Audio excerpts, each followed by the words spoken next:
démarrer. Merci beaucoup de nous rejoindre pour ce live sur le thème de la prospection par les recommandations.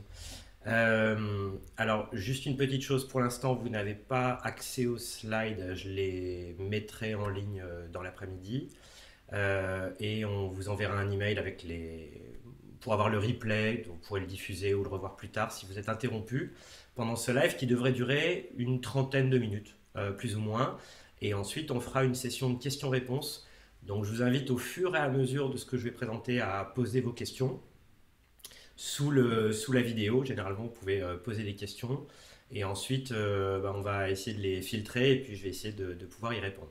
Alors, la prospection par les recommandations, sujet très intéressant parce qu'il touche deux problèmes. Le premier problème, enfin le premier enjeu, c'est que tout le monde pense qu'il faudrait prospecter par recommandation.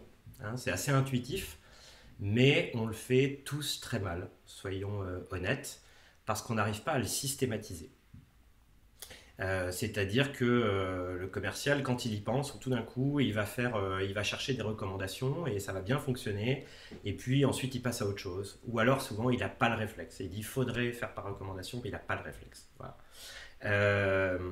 On va voir ce point-là. Le deuxième enjeu sur ce thème, c'est qu'il n'existe pas de statistiques, a priori. Et il a fallu faire beaucoup de recherches pour pouvoir trouver des stats, beaucoup d'expérimentations, recouper avec nos propres expérimentations, etc. Et la plupart des stats qu'on va pouvoir partager, justement, enfin, vous verrez, sont super intéressantes et on peut effectivement faire des simulations de qu'est-ce qu'on gagne en tant qu'entreprise à mettre la recommandation comme un des moteurs de notre croissance, si ce n'est, et on verra, est-ce qu'on peut développer une entreprise ou faire de la croissance uniquement par les recommandations. Alors, ce qu'on va essayer de voir aujourd'hui, la première chose, c'est on va commencer par les stats. D'abord parce qu'on aime bien tous les stats. Et puis surtout, c'est ce qui va permettre de répondre à la question de pourquoi faut-il faire des recommandations. Et on va voir effectivement ce qu'on peut y gagner. Le deuxième, tout de suite, on va parler des limites et des blocages. Pourquoi, même si on pense que c'est super, on n'arrive pas à le faire. Et on n'arrive pas à le systématiser. Et puis, on va rentrer un peu plus dans le dur. Voilà. À qui demander des recommandations. Euh, euh, alors, sa boulangère, ses copains, pas toujours. Souvent, quand on applique la recommandation, on a mis un process, on le fait uniquement sur ses clients qui sont contents. Et on va voir à quel point, en fait, il y a des leviers très importants en le demandant notamment à ses prospects. Voire, on va avoir des cas concrets avec l'entreprise Up2, je vous en parlerai tout à l'heure, qui ont été très malins et l'ont vraiment intégré aussi dans le traitement des opportunités, donc avant la signature. Et puis la question, ça a l'air intuitif, comment demander, et en fait souvent on ne sait pas exactement comment amener la demande de recommandation. Et donc là, on va rentrer vraiment avec des exemples et des types de phrases et sur quoi ça repose, comment on demande des recommandations. Et puis on va faire un petit point super intéressant, et notamment parce qu'on a une stat là-dessus, c'est sur les dettes sociales. Les dettes sociales, c'est ce qu'on va faire pour un prospect ou un client qui fait qu'il nous est entre guillemets redevable et que on va créer le principe de réciprocité qui fait qu'il sera plus facile évidemment de demander et d'obtenir des recommandations. Et puis on finira sur les programmes de recommandation clients. Euh, voilà, donc vraiment, qu'est-ce qu'on peut demander, quels sont les stats, qu'est-ce qu'on peut en attendre, etc. Voilà. Donc je vous propose qu'on avance et vous aurez des questions et je vous invite à les poser au fur et à mesure. Donc on va commencer avec les statistiques de la recommandation. La première stat, euh, ouais, peut-être qu'on enfonce une porte ouverte, mais c'est pas grave, 84% des décideurs en B2B démarrent leur processus d'achat via une recommandation. Oui, alors ça c'est Edelman Trust Barometer qui nous le dit, mais c'est recoupé hein, plus ou moins de toutes les stats qui ont pu être faites et des sondages qui ont été faits sur des gens qui ont fait un achat en B2B. Qu'est-ce qu'on peut dire là-dessus? Que effectivement le cœur quand même d'un cycle de vente, d'un acte de vente, ou d'un acte d'achat, c'est la confiance. Et évidemment, on va voir que à chaque fois on va démarrer par une recommandation, non seulement ça booste notre capacité à joindre la personne, mais aussi ça va booster les conversions et on a des chiffres là-dessus. Au final, effectivement, il y a beaucoup de gens qui ont fait un achat en partant d'une recommandation. C'est même la majorité. La deuxième stat, je pense qu'elle va faire plaisir à pas mal de gens. C'est une stat de Sales Benchmark Index qui a analysé. Alors c'est vachement intéressant, Sales Benchmark Index, puisque eux, ils ont fait des sondages sur. Ils ont des panels très très larges. Ils ont 15 000 commerciaux, voilà, je crois, dans leur panel. Ils ont regardé qui travaille en prospection traditionnelle et qui travaille en prospection probablement traditionnelle, mais en plus avec systématiquement des recommandations et des recherches de recommandations. Et on voit que entre les commerciaux qui vont faire en traditionnel un peu plus de 4 rendez-vous par semaine, de nouveaux rendez-vous, on est déjà sur une bonne prospection. On va pouvoir passer à 7,8. Ça veut dire, entre les deux, c'est 80% de plus de nouveaux rendez-vous. Donc déjà, quand on voit ce chiffre-là, on se dit, il faut vraiment qu'on y aille. Ça a l'air intéressant. Qu'est-ce qu'on va voir? Qu'est-ce que je vais vous partager encore aujourd'hui? Les commerciaux qui utilisent les recommandations ont 66% de chances en plus d'atteindre leur quota. Ah oui, c'est une stat par rapport au quota. Vous savez, en moyenne, les commerciaux atteignent 68% de leur quota, du quota qu'on leur a fixé, des objectifs. Et donc, ils ont réussi justement à faire cette statistique. C'est toujours le Sales Benchmark Index, en fonction du nombre de recommandations par mois qu'un commercial arrive à avoir. Et on se rend compte que celui qui a 0, 1 ou une recommandation va être exactement dans cette moyenne-là, c'est-à-dire les 68% d'atteinte du quota. Et on voit un facteur, c'est vraiment un facteur déterminant, comme quoi plus on a de recommandations, plus on va atteindre son quota. Voilà. Donc là, on n'est plus sur le nombre de nouveaux rendez-vous, on est vraiment sur le fait, généralement les commerciaux sont sur le booking, donc sur les deals signés, et donc effectivement on a un impact qui est très fort. Dans le mix, évidemment c'est une variable, la recommandation est une variable très très significative. Voilà. Et notamment ceux qui sont à plus de 7, qui vont quand même dépasser leur quota en moyenne de 24%. Très important. Voilà. Mais voilà, 5% des entreprises ont un vrai process de recommandation. Pour plein de raisons. Alors d'abord, beaucoup d'entreprises n'ont pas de process de vente. Il y a un process qui est systématique, qui est fiable, qui est généralement rédigé. C'est encore il n'y a que 20% des entreprises qui disent avoir un vrai process de vente. Voilà. Voilà, il faut mitiger ce moins de 5%. Alors sur les recommandations, c'est encore plus light. Et même des entreprises qui essayent vraiment de mettre de la recommandation, qui essayent d'insuffler cet état d'esprit, parce que c'est pas juste un process, c'est aussi une question d'état d'esprit, souvent ne font pas l'extra mile, ne font pas la dernière chose qui est de mettre en place des métriques et du suivi. Combien de recommandations j'ai demandé, combien de rendez-vous j'ai fait, combien de clients j'ai parlé, combien de recommandations j'ai pu demander, combien ont été positives, des réponses négatives, combien de prospects j'ai pu ensuite aller chercher. Voilà. Et donc la question, il y a moins de 5% des gens qui ont un vrai process de recommandation, donc pourquoi? Alors pourquoi? Donc on va voir effectivement les points les limites et les blocages. Alors le premier, toujours pareil, c'est on a peur d'avoir un non. C'est encore le cas de la plupart des commerciaux, c'est vraiment ce qui nous guide, la peur d'être rejeté. Et on se dit, alors après on peut demander éventuellement à un client, mais alors on va attendre vraiment qu'il nous dise je suis content. Et puis même s'il nous dit je suis content, parfois on n'a pas le réflexe. Ça c'est l'autre point. Mais alors un prospect, on se dit mais comment on peut demander à un prospect une recommandation? Une entreprise qui n'est pas très loin d'ici, qui s'appelle ZenChef, qui fait des logiciels de réservation pour les restaurants.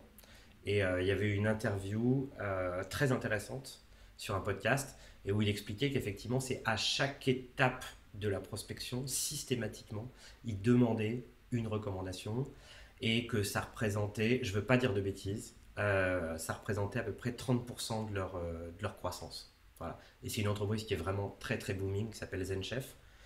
Et donc eux le demandent à chaque étape. Et ils ont même, à la fin, ils ont même des... alors, on verra pas trop cette partie-là aujourd'hui, mais vraiment le fait d'avoir une contrepartie à la recommandation.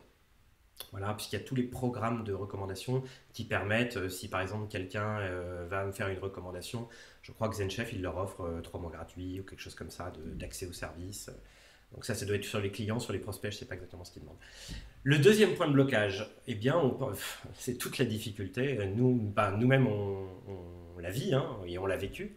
C'est qu'on peut écrire en gros sur les murs recommandations. Souvent, on a autre chose à demander à un prospect. Et donc, on n'a pas le réflexe. Voilà. Ou on est content qu'un client nous dise qu'il est satisfait. Merci, c'est très gentil. Ça, c'est vraiment atroce. Alors, troisième point de blocage, oui, on n'a pas de process de manière générale, donc évidemment, on ne va pas commencer par ça. Alors, quatrième point, puisqu'on part toujours en se disant la recommandation, ça ne se demande qu'au client, on va voir que c'est probablement pas ce qu'il faut faire et qu'il y a vraiment un levier énorme de croissance sur les prospects. Mais souvent, on dit bah, j'ai encore trop peu de clients. J'ai encore 10 clients, 15 clients. Voilà. Et donc, pour l'instant, je n'ai pas systématisé. Je pense qu'il faut le systématiser assez tôt, en fait. Et puis, il y a le cas, on va le voir notamment dans les dettes sociales, on n'a pas le sentiment qu'on délivre suffisamment de valeur. Alors, en général, on considère qu'on délivre de la valeur aux clients, sinon on ne ferait pas un business. Donc, on pense qu'on leur apporte quelque chose. Mais sur le prospect, c'est moins évident. On a fait plusieurs lives là-dessus, sur la prospection de manière générale et les équipes de prospection. Et c'est la différence entre la téléprospection et la prospection plus en mode consulting de type sales development. En mode téléprospection, on a un rapide questionnaire, on essaie vite de caler un rendez-vous. En sales development, on va vraiment essayer de faire du co-driving avec le client, on va essayer de se mettre à sa place, on va essayer de comprendre les différents enjeux, les points de douleur, ce qui l'empêche de dormir la nuit, etc. Et via nos conseils ou simplement via nos questions et notre curiosité, on va lui délivrer beaucoup de valeur. Un bon call de prospection, hein, chez nous, c'est règle d'or, c'est le prospect aurait pu payer pour cette conversation. Ça nous permet de mettre la barre assez haut. Et on évalue souvent comme ça. C'est-à-dire qu'un prospecteur chez nous, quand on doit évaluer son call, dit est-ce que moi, prospect, j'aurais payé pour cette conversation. Voilà. Évidemment, si on délivre peu de valeur, c'est compliqué de demander une faveur ou de l'aide pour avoir une recommandation. Voilà. Donc on voit que c'est quand même aussi, enfin, en majorité, les blocages, c'est un problème d'état d'esprit, de process, de management. Alors, à qui demander une recommandation? Alors, pour faire simple, voilà, soi-disant, la représentation d'un funnel de vente, un peu stylisé. On a les prospects, les gens avec qui on parle, qu'on va essayer de faire rentrer dans notre tunnel de conversion. Et on va avoir les opportunités ou les projets, où on est déjà au deuxième rendez-vous, au troisième rendez-vous, etc. Et puis, enfin, on a les clients. Alors, évidemment, la recommandation, a priori, on pense toujours qu'il faut se focaliser sur les clients. Et on va... Alors, je vais vous donner déjà des clés. C'est les taux de conversion moyens qu'on a pu reconstituer à ces différentes étapes. Quand vous demandez à un prospect, si vous avez fait un bon call et à la fin vous lui demandez une recommandation, de manière générale sur vos prospects, vous pouvez atteindre, si vous avez la bonne technique, 10 à 15% des prospects qui vont vous recommander à quelqu'un. Voilà. On va voir après comment. Si vous le faites au niveau des opportunités, hein, typiquement la société ZenChef dont je parlais, pouvait être, donc déjà les gens sont davantage engagés avec vous. C'est pas grave qu'ils n'aient pas encore acheté le produit ou le service, c'est pas très grave. C'est à l'occasion d'un call de pouvoir effectivement demander est-ce qu'il y a d'autres personnes qui pourraient être intéressées par ce type d'offre ou des gens que vous connaissez, etc. C'est pas parce que les gens n'ont pas encore acheté qu'ils vont pas vous donner quelqu'un à appeler. Et puis sur les clients, on va voir les statistiques, on les verra tout à la fin, 30 à 40% des clients peuvent vous donner une recommandation et plusieurs recommandations éventuellement. Alors déjà, je pense que ça vous fait réfléchir parce que vous vous dites peut-être, waouh, c'est quand même des taux qui sont importants. Et bien sûr, vous pouvez demander à n'importe qui, à votre boulangère, à votre copain avec qui vous faites du vélo le dimanche, Alors, encore une fois, vous savez à peu près estimer si dans le réseau de la personne, il y a des gens qui peuvent être intéressants pour vous. Votre boulangère, probablement pas. Votre copain de vélo du dimanche, peut-être plus, il est dans vos cercles. Euh, et puis ça dépend aussi un petit peu de votre persona quand même, hein. C'est-à-dire que si par exemple vous vous adressez à un PDG, les PDG connaissent beaucoup d'autres PDG. Voilà, donc il y a beaucoup d'assimilation de cette manière-là. Les directeurs commerciaux connaissent plein d'autres directeurs commerciaux, déjà parce qu'ils changent souvent de boîte. Et puis vous avez des secteurs dans lesquels les gens se connaissent beaucoup moins. Voilà, donc vont beaucoup moins rechercher le lien avec leurs homologues. Ça va être notamment les DRH peut-être.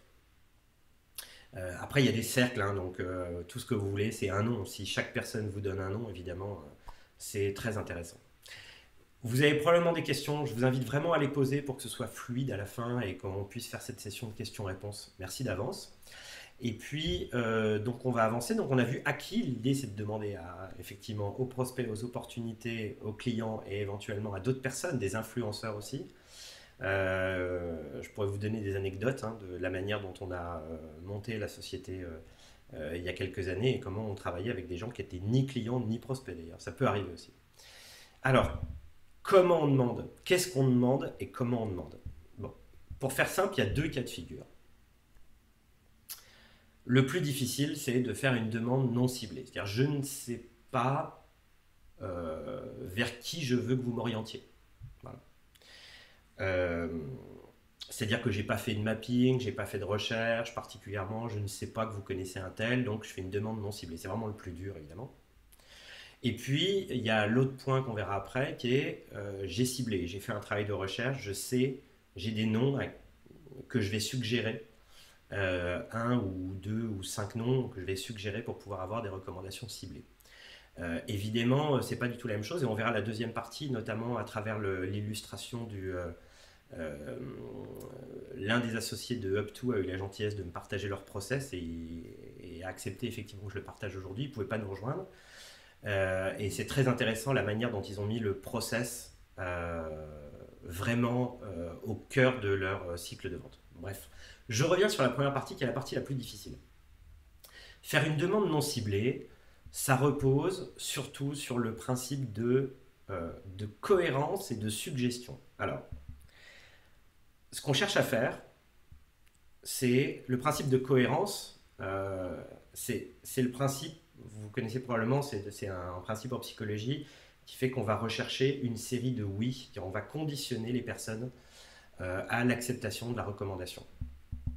C'est une technique de communication très, très classique. Voilà. Euh, Exemple, je vous donne un exemple, vous en trouverez des mieux probablement si vous travaillez sur le sujet. Mais voilà l'exemple que je vais vous donner. En fin de rendez-vous de prospection, donc on n'a pas d'idée. Voilà. On n'a pas d'idée et on va poser une série de questions. La première question, c'est... Alors en plus j'ai été inspiré, je remercie par ailleurs, je fais un petit bonjour à Olivier Guérin qui est formateur commercial et qui nous a aussi permis d'avancer sur ce sujet-là. Première question, est-ce que je peux vous demander votre aide sur quelque chose? Vous pouvez rajouter, sentez-vous libre de me dire d'accepter ou de refuser. Voilà. Généralement, franchement, si le rendez-vous s'est bien passé, etc., généralement, la personne va dire oui. Okay. Ensuite, vous expliquez ce que vous cherchez. Je cherche à renforcer mon activité avec des dirigeants qui veulent développer leur entreprise. Hein, par exemple, pour nous, c'est vraiment, on accompagne des entreprises dans des stratégies de croissance. Donc, on parle à des directeurs commerciaux, à des dirigeants, à des PDG, pour pouvoir mettre en place des stratégies de prospection, d'attaque d'un marché, etc. Donc il faut quand même préciser ce qu'on cherche. Si on ne précise pas ce qu'on cherche, ça va être compliqué. Il va falloir commencer à le conditionner. Je cherche à renforcer mon activité avec des dirigeants qui veulent développer leur entreprise. Est-ce que vous accepteriez de me faire une mise en relation? Bon, sur le principe, si ça s'est bien passé, encore une fois, les personnes vont dire oui à cette étape-là. Et là, on va essayer de faire un conditionnement. Parce que si on lui dit, connaissez-vous quelqu'un que vous pourriez me présenter? Si vous voulez, des gens que nous connaissons, on en a 150, 200, 300. Franchement, il n'y a rien qui va me venir en tête. Donc, ils vont essayer de conditionner parmi votre entourage les gens que vous auriez rencontrés récemment pourrez dire aussi quelqu'un qui serait dans votre téléphone. Voilà, typiquement, parce que vous cherchez des gens qui connaissent, hein, typiquement. Auriez-vous quelqu'un qui pourrait être intéressé? Alors là, vous avez deux cas de figure. Dans la majeure partie des cas, les gens n'ont personne en tête. Ça, il faut comprendre ça, c'est que quand c'est pas ciblé, les gens n'ont personne en tête. Si vous leur dites, alors vous pouvez conditionner en disant quelqu'un avec qui vous auriez déjeuné récemment. Voilà. Bon, ça, hop, ça permet effectivement à la mémoire de se focaliser sur quelque chose. Et puis, et dans ces cas-là, quelqu'un peut vous répondre en disant, bah, justement, je devrais appeler Jean-Jacques de cette entreprise. Et dans ces cas-là, la phrase tout de suite, c'est est-ce que je peux l'appeler de votre part? Voilà. Idéalement, vous préféreriez peut-être qu'il fasse une demande de mise en relation en vous mettant tous les deux en copie, etc. Il y a des gens qui vont le faire naturellement, mais effectivement, ça lui demande beaucoup plus de travail. Donc simplement, est-ce que vous pouvez l'appeler de votre part ou le contacter de votre part? Voilà. Mais encore une fois, la majorité des gens n'ont personne en tête. Et c'est bien normal. C'est pour ça qu'on va... La personne va dire, bah, j'ai personne, avec plaisir, mais je ne vois pas. Et dans ces cas-là, écoutez, je vais vous envoyer un email, et puis si vous trouvez 5 minutes, ce serait très sympa. Alors, quel serait ce type d'email? Encore une fois, les gens raccrochent et ils ont oublié. Donc, je voulais vous donner une espèce d'exemple de quel est le type d'email qu'on peut effectivement envoyer suite à cette demande de recommandation. Alors, c'est important, on ne demande pas, on essaye de ne pas demander une faveur, on essaye de demander de l'aide directement. Les gens vont être beaucoup plus impliqués. Surtout si votre relation s'est bien passée. C'est un exemple, voilà.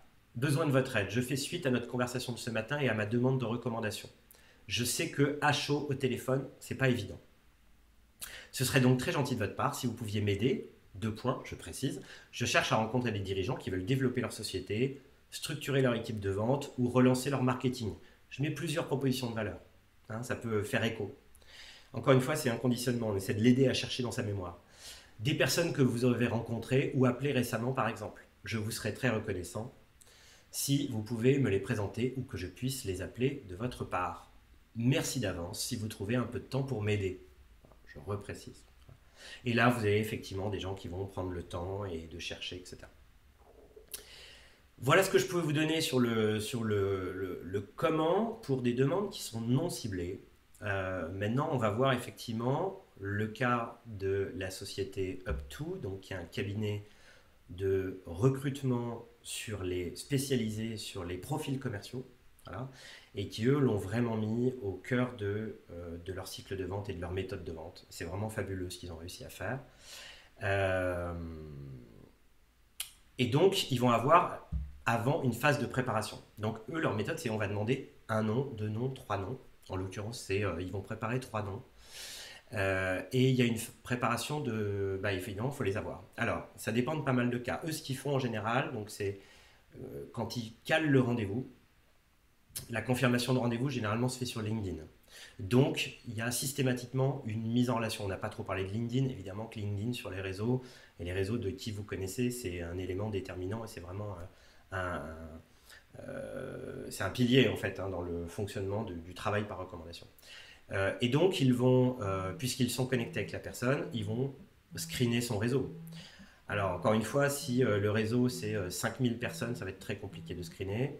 Mais ils ont des filtres, et puis c'est facile, hein, vous êtes connecté, vous allez dans le réseau de quelqu'un, vous faites des filtres, vous voulez tel type de dirigeant, dans telle zone, etc., telle taille d'entreprise, et vous avez quelques noms. Et en fait, ils vont préparer, et avant d'aller en rendez-vous, ils vont noter 3 noms, typiquement, à demander. Alors c'est bien de l'avoir noté, parce qu'en plus, on est sûr d'avoir le réflexe dans ma fiche de préparation de rendez-vous. Et puis, à partir du moment où ensuite ils vont faire le rendez-vous, et puis ils vont poser cette série de questions. Toujours le principe de cohérence qu'ils vont utiliser. La première question qu'ils vont poser, c'est « Avez-vous trouvé ce rendez-vous intéressant ?» Bon, généralement, quand on pose la question, c'est qu'on sait qu'effectivement, personne n'a montré un intérêt, donc on va le conditionner effectivement à dire oui. Est-ce que vous accepteriez de me faire une mise en relation? La majorité des gens va dire oui. Et comme j'ai préparé les noms, je vais pouvoir dire « Est-ce que vous connaissez monsieur ?» Alors, c'est pas connaissez, c'est connaissez, excusez-moi pour la faute d'orthographe. Est-ce que vous connaissez monsieur Rouvier, Voiret, X ou Y? Parfois, la personne ne la connaît pas. C'est mon cas, j'ai plein de connexions sur LinkedIn, de gens que j'ai acceptés ou que je connaissais à une époque et avec qui j'ai pas de relation particulière. Je sais même pas si mon nom leur dirait quelque chose. Et comme on a préparé 3 noms, évidemment, si je ne le connais pas bien, je vais pouvoir avancer un autre nom ou un autre nom. Voilà. Donc vraiment, méthode très efficace qu'ils ont mis en place. Donc là, on a vu vraiment sur les prospects. Ce qui était intéressant, c'était de garder l'exemple d'Up2 parce que eux, ils sont allés aussi le travailler dans les opportunités et notamment au moment de signer.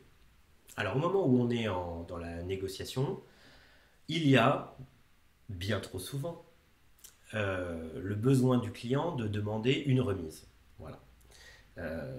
C'est notre habitude, c'est culturel, en France, etc. On demande une remise. Et le commercial va essayer de faire une remise pour pouvoir faire signer son deal, etc. Alors, il y a encore trop de commerciaux qui acceptent de faire des remises sans contrepartie. Ou alors, généralement, la contrepartie, c'est oui, peut-être je peux vous faire 5% ou 10% si vous signez avant telle date.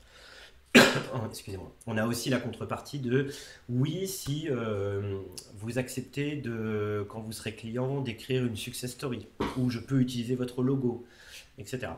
Et encore une fois, la logique du cabinet Up2, c'est vraiment de dire moi, ce qui m'intéresse, c'est effectivement d'aller faire de la prospection et donc c'est d'avoir des recommandations. Et en fait, ils vont dealer ça. Le problème, c'est que poser simplement la question de dire si je vous fais une remise, est-ce que vous pourriez me présenter à des sociétés? Vous savez quoi? Tout le monde va dire oui. Mais le problème, c'est que là, ça ne se passera jamais. Bien souvent, ça ne se passera pas. Et donc, la force, donc c'est vraiment, moi j'aime bien les entreprises qui vont au bout des process. Eux, ils l'ont mis noir sur blanc dans le contrat. Voilà. Alors, je ne sais pas à quoi ressemble leur contrat, mais il est écrit en échange de cette remise exceptionnelle, vous vous engagez à nous mettre en relation avec 3 sociétés, ou on peut même lister les sociétés. Et donc, ça veut dire que le client a une forme de contrainte quand même. C'est-à-dire que s'il ne nous met pas en relation avec ces sociétés, quelque part, on est en droit de pouvoir annuler cette remise. Voilà. Ou la récupérer. Donc là, ils sont vraiment allés au bout et je trouve que c'est vraiment un très très bon exemple de ce qu'il faut faire. Voilà. On va avancer, je vais passer un peu rapidement sur la dette sociale parce que les dettes sociales, c'est simplement c'est un service rendu désintéressé pour lequel le prospect nous est redevable. Et juste un graphique très simple, c'est la probabilité d'avoir une recommandation selon le nombre de dettes sociales. Évidemment, plus vous avez fait de choses, vous avez créé 3, 4, 5 dettes sociales, plus effectivement votre probabilité d'avoir une recommandation grimpe de si vous n'avez rien fait, vous êtes à 4% jusqu'à 31%. Et quel type de dette sociale on peut avoir? Rapidement, je vais les lister rapidement. Euh, on va avoir. Est-ce que ça s'affiche? Non. Voilà. Alors, typiquement, déjà montrer de la curiosité, s'intéresser aux gens, montrer de l'enthousiasme, c'est des gens, les gens sont redevables de ça. Les aider dans leur business, leur faire des introductions, les connecter à un tel sur tel type de problème ou autre. Éventuellement, s'ils cherchent à trouver un job ou s'ils cherchent à recruter, à leur présenter un bon candidat qu'on connaît, on peut dire ah, je l'ai évalué, ça va t'aider, etc. Leur générer de la visibilité s'ils en ont besoin, écrire un article sur eux ou aller sur LinkedIn s'ils ont posté quelque chose, redirige, enfin forwarder, commenter, etc. Faire des mises en relation de manière générale, partager leurs réflexions, essayer de se mettre à leur place et les aider sur des problèmes. Encore une fois, une dette sociale, c'est pas lié directement à votre business. Si c'est pour lui envoyer le super e-book que vous avez écrit, c'est pas vraiment une dette sociale. En revanche, lui donner un article qui l'intéresse sur un sujet et qui n'est pas quelque chose qui vous met en valeur, là, ça peut créer une dette sociale. Je vous l'ai rapidement, mais c'est aussi un état d'esprit, c'est une manière de dire quand on dit on veut aider le client. Aider le client, c'est pas juste dans mon propre intérêt, mais effectivement, c'est l'aider aussi de manière désintéressée. Et la contrepartie est de demander une mise en relation. Voilà. Le dernier point que je voulais évoquer avant qu'on arrive aux conclusions, c'est les programmes de recommandation client et on a quelques stats aussi qui sont intéressantes. Euh, alors, il faut demander à ses clients satisfaits, mais en fait, il faut demander à ses clients de manière générale. Alors, on ne sait pas toujours parfois si les gens sont satisfaits ou pas. Et même si on utilise des NPS, des choses comme ça, on le fait beaucoup dans le logiciel. Statistiquement, c'est Amplifinity qui nous dit ça en 2017 et j'ai recoupé avec une autre statistique de Punch IBM. Euh, En moyenne, quand on demande à 100 clients s'ils sont prêts à nous recommander, il y en a 36% qui acceptent de nous recommander effectivement dans des programmes. Là encore, on n'est pas avec contrepartie, c'est pas je vous donne la carte cadeau, etc. Les gens acceptent de recommander. Voilà, donc on est toujours 30-36%. Et on se rend compte que quand les gens nous recommandent, bah, 60% vont nous faire une recommandation, mais on a 34% qui vont nous faire jusqu'à 2 à 10 recommandations. Moi, ça m'est arrivé, on me demande des recommandations, je sors mon téléphone et je vais prendre vraiment 10 minutes et je vais donner 10 noms, par exemple. Et puis une partie vont en donner encore plus, voilà, donc ça c'est aussi intéressant. Euh, et voilà, et alors quelques chiffres encore que je voulais évoquer avec vous. Les leads venus par recommandation convertissent 3 fois mieux en opportunités. Voilà, donc ça c'est parce que encore une fois il y a la confiance qui s'est établie, parce qu'il y a la preuve sociale puisque quelqu'un m'a recommandé, et donc effectivement ça convertit beaucoup beaucoup mieux. Je vous ai mis les sources en bas. Voilà, un client actif fournit, de manière générale, un client fournit 0,9 leads en moyenne, mais parce qu'il y en a plein qui ne vont pas recommander. Et sur ceux qui sont satisfaits, c'est quand on lui demande systématiquement, c'est 2,5 leads en moyenne chaque année. Voilà. Dans les questions-réponses, si vous voulez, on pourra faire des maths. C'est à mon avis intéressant de le faire. Euh, Moi, j'ai fait le calcul aussi, hein. Si vous faisiez que des recommandations sur les clients, vous faites le 36%, les 2,5, etc. On pourra refaire les maths ensemble si vous voulez. Vous pouvez créer un boost de 14% de croissance uniquement en travaillant sur vos clients. Voilà, donc c'est vraiment pas négligeable. Et j'ai même fait la simulation. Enfin, je vous l'ai mis juste derrière. Si en plus vous parlez par exemple à 1000 prospects par an, à qui en plus vous demandez des recommandations et que vous travaillez aussi vos clients, vous vous rendez compte que c'est un boost très très important. C'est ce que je vous ai mis. Recommandation client seul, 14% de croissance en simulation. Et si vous le faites sur les prospects, vous pouvez booster votre acquisition client de 65%. Ça demande de prospecter, ça j'en suis d'accord, mais c'est vraiment un vrai boost. Euh, c'est important, hein, c'est-à-dire qu'on ne peut pas baser toute son acquisition sur les recommandations. C'est mon point de vue hein, que je vous partage. Mais c'est très très significatif de le mettre vraiment dans le mix. Voilà.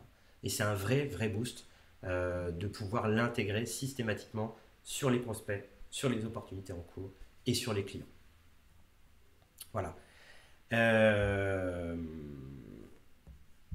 Alors, qu'est-ce qu'on peut dire? Après, sur tout ce qu'on a vu, oui, ça vaut le coup et vous avez peut-être déjà pas mal d'éléments pour commencer à écrire un process. Vous pourrez télécharger des slides, etc. Une sorte de playbook. Moi, j'aime bien les playbooks. C'est quelques pages pour les commerciaux. Ils savent ce qu'il faut dire, comment le dire. Souvent, ils sont un peu. C'est pas toujours évident de le faire. Euh, et puis, c'est aussi un état d'esprit. Voilà. Essayez de ne pas se baser sur les réflexes, mais il faut toujours l'avoir en tête. Vous pouvez faire des visuels dans vos bureaux si vous voulez. Mais le plus efficace, hein, ça reste si vous mettez dans vos équipes commerciaux des métriques de suivi des recommandations, alors ce sera plus basé sur le réflexe. Ils sauront qu'ils seront aussi évalués, ou en tout cas que leur performance sera suivie par rapport au volume de recommandations qu'ils font. Et selon moi, si on arrive à faire ça, pour le coup, on sait qu'on va vraiment mettre en place quelque chose de fort. Voilà. Si le premier graphe quasiment que je vous ai montré n'est pas suffisamment convaincant, qui était, vous vous souvenez, 4,3 et 7,x, c'était 80% de nouveaux rendez-vous en plus avec, avec les recommandations. Voilà. Je vous invite, on a dépassé de 2 minutes. Je vous invite, maintenant, on va passer aux phases de questions-réponses. Voilà. Euh, et pour ceux qui doivent nous quitter, qui doivent aller déjeuner ou qui ont un rendez-vous, donc vous aurez le replay dans l'après-midi, sans la phase de questions-réponses qu'on va couper, et bien sûr les slides également. Et puis, il est possible, probable, que j'ai des consultants chez moi qui suivent et qui vont vous appeler. Et aussi pour vous demander des recommandations. Si en tout cas vous les trouvez suffisamment sympathiques, évidemment on va commencer à vraiment le systématiser chez nous et de l'appliquer au cœur de notre process. Et aujourd'hui, je pense que on avait encore une courbe d'apprentissage à faire. Et donc, c'est l'occasion, effectivement. Donc, si vous êtes appelé, que vous avez une bonne conversation et qu'on vous demande une recommandation, je vous remercie par avance si vous pouvez leur partager. Voilà. Merci. Donc, nous allons passer aux différentes phases de questions. Voilà. Alors, je vous demande une seconde parce qu'on me les a filtrées. Alors, question.